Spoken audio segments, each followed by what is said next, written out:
Good afternoon, Visal. Thank you for being our guest today in our Thought Leadership series. We will be discussing today about talent, organization, and D&I. We are very pleased to welcome you as Vice President and President, Building Solution Asia Pacific at Johnson Controls, here based in your regional HQ in Shanghai. Johnson Controls is a global leader in smart and sustainable building solutions. Visal, before we start, I would like to congratulate you for being the recipient of the Shanghai Magnolia Silver Awards, which is a recognition to acknowledge JCI contribution to the Shanghai development. No, thank you, David. First of all, thanks for the opportunity to be here. It's really exciting to be able to share our insights. And regarding the Magnolia Award, it's also a testimony to not just me, but the whole team in JCI here in China. So they all deserve the award. With regards to your talent strategy, especially in a very competitive market like China, what are the critical leadership skill set required to drive growth? When it comes down to talent, David, there is a couple of things which are non-negotiable. So first of all, we ask all of our employees and newcomers to have unyielding integrity. Right? So this is the foundation of our culture. We pay attention, a lot of attention to EHS, ensuring that everybody is safe and we look after each other, especially during COVID time, but also we perform work at different job site, construction site. So this is really the basis of what we want from our talent and overall employees. When it comes to leadership and skills, I would say I'm looking for people who are hungry. We are on this mission of sustainability, making a big difference in the built-in environment. So I want all of our associates to be inspired by the mission, to adhere to the mission, to work towards this mission, and to be hungry to realize that. When we talk specifically about their traits, we are talking about digital savvy, in this new world. So having some digital DNA, driving innovation, people who are entrepreneur within a big corporation. We foster a lot of new ideas, and also when it comes to implementing the strategy, executing the strategy, everybody needs to be clear on their roles and responsibility, having a clear strategy, and also I would conclude with working as one team. Nobody can do it alone. So working in a matrix, different teams. We are a global company. Even within one country, there is different function. So working as one team. So a couple of requirements, but all of our associates are very clear about. Yes. What is unique in China today as far as attracting global talent? I think the China market is unique. It's a big, huge market. So it means for talent, when they are in whichever trade they are, any activities, everything happen at scale, right? So they can see the fruit of what they do quickly, whether it works or not. I think in the China market, things are very rapid and agile. So people need to be able to be flexible, to be quick. I think it's also a very fertile ground for digital innovation. We have seen many technologies being adopted in China faster than in other places. Of course, you know and you use WeChat and tools like this. So it's quite incredible where you are on the ground.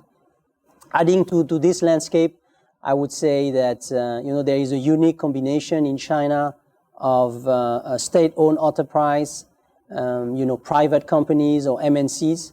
So that is also, I believe, a magnet for different applicants on where they want to play. I would also note, maybe in the context of the most recent, COVID-19 and the restriction, that China needs to pay attention on how we can attract people to come in and to stay. We know that the movement across borders has not been so easy. Of course, we hope that it will ease over time, but we need to keep this mobility, in and out of China for talents who come and choose to live here and work here in China. Yes.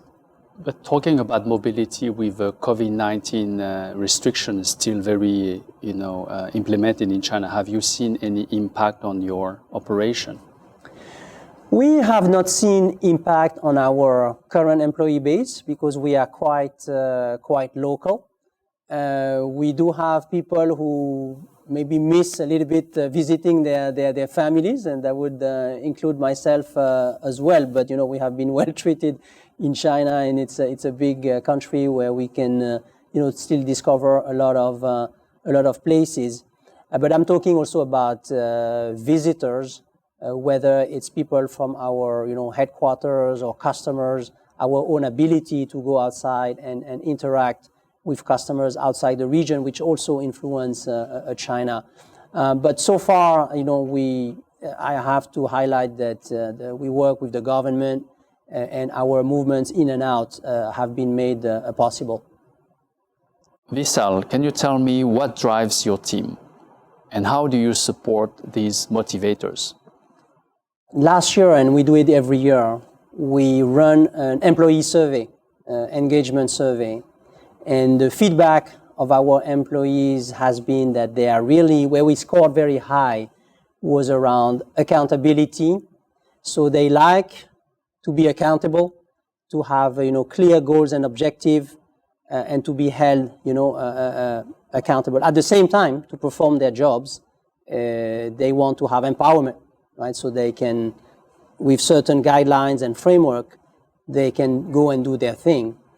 Where we maybe we scored a little bit less, or the employees said, "Hey, you need to help us," is on continuously train their capability.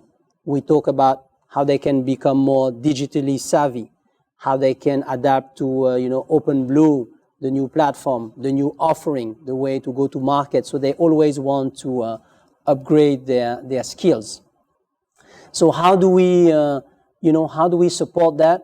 Of course, we have plans and action in place based on this annual survey where we track the result and the progress. We do smaller employee group survey to make sure that the result that we get at a high level is really meaningful, down to a team level or even an employee level. So a lot of focus on training. We continue to do our training even during the COVID-19 period. It has gone online, I think, like many others, but a lot of good feedback on those training. Even though I have to say, people also miss a little bit the classroom interaction. You mentioned earlier also about, when we talk about the competitiveness here in China, and you mentioned about part of the survey also about the training. So, but do you see that in China, continuous learning will be quite important to keep the edge and be competitive here in that market? Yes, in China and maybe across Asia, there is this thirst of always upgrading your skills, always be relevant, acknowledging that things change fast, and that if you don't go with the flow, or if you are not ahead of the flow, you will become quickly irrelevant. So our team in China are very hungry for training on OpenBlue, our digital platform. They are very hungry on how we can drive sustainability.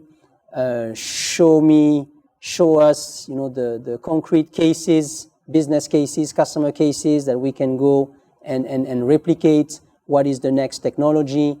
So definitely a lot of demand in China, and we're also fortunate in China that the country was on top of COVID-19, and we were able to go back to the office among the first, across the world. So we have been able also to conduct those sessions more face-to-face, a mix of face-to-face and online.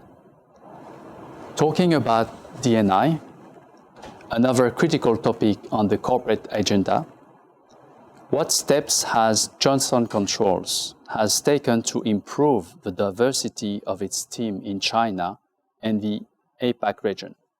Yes, first of all, we have ESG goals at the global level, right? So it's an overall commitment from the corporation. So what does it mean for us in Asia Pacific and in China? We are really focusing on diversity as the primary axis to drive that agenda. Because I look at the region, we have many nationalities between people in China, in Singapore, in India, in Australia. We are already very multicultural from that standpoint. But where we needed to make some progress is around diversity, more female, in the workforce, more female in the leadership segment. So what we have done is really track very carefully those metrics and the progress. So I'm happy to share that last year, fiscal year 21, we made an improvement of 200 basis points, 2% more from 20 to 21. We are already with our goals going into our fiscal year 22.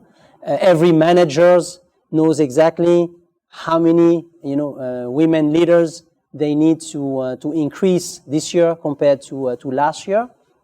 We work very closely with our recruiting team and our recruiting partners to make sure that the slate of candidates do include female talents.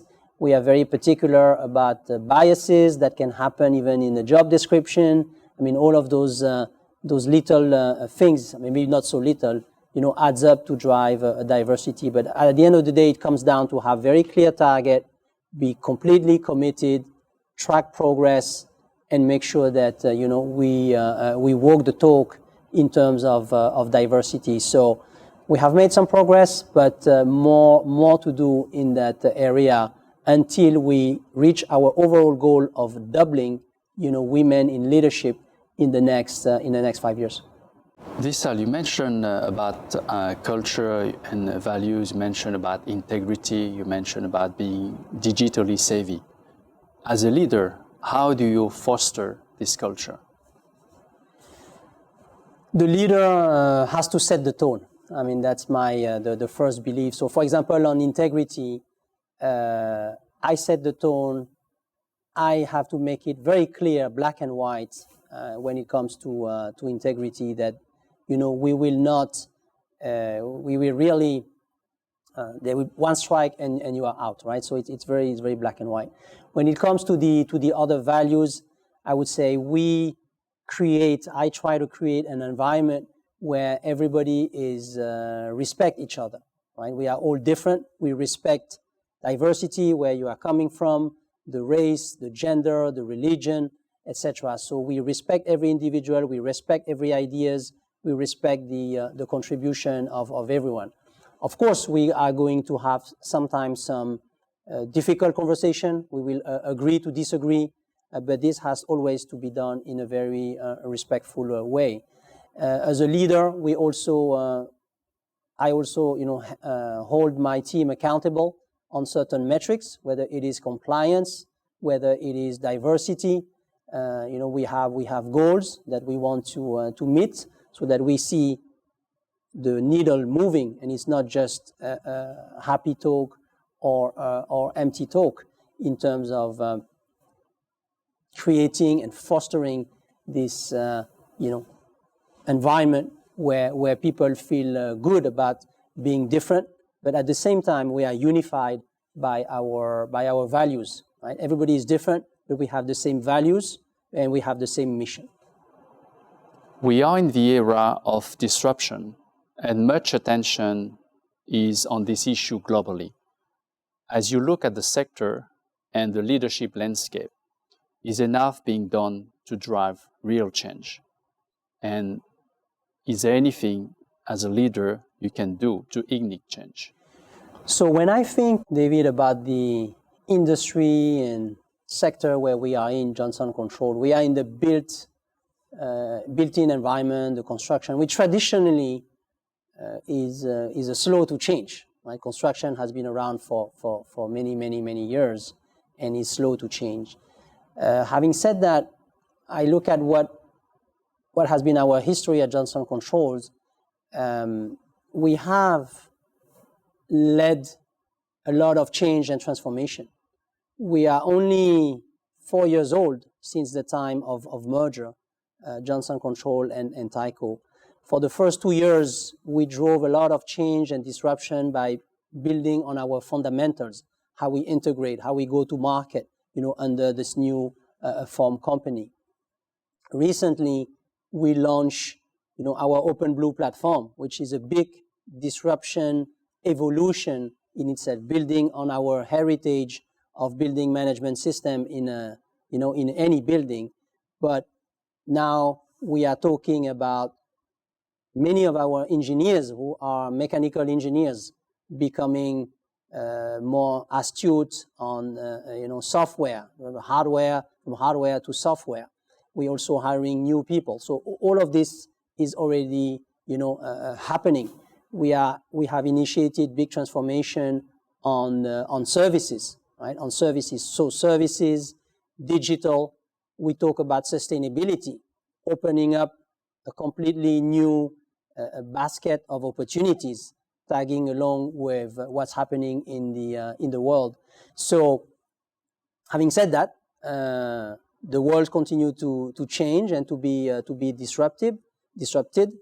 I believe that the leaders, what they have to do is to provide, clarity in terms of where we are going in the middle of all of those changes, so that people are clear about what is the direction. We have to support the changes. With changes come, question and sometimes anxiety, but provide support and answers to what people have on their mind.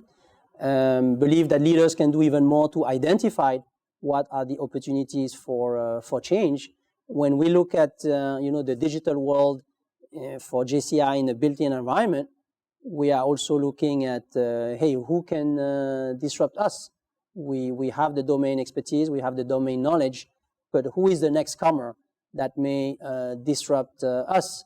Is there going to be actors like the Tesla in the automotive industry, right? So we try also to anticipate that. So identify the change, be a catalyst for change, and at the same time ensure that our people see where we are going, how we anticipate, and what are our answers to navigate all of those changes. And at the same time, I would conclude with it's also very energizing, right? The change, the only constant is change, as people say, but it's also very energizing in our space to see how, from a traditional industry, we can go to help our customers and the world to become more sustainable. We talk about 40% of buildings contributing to 40% of the green gas emission.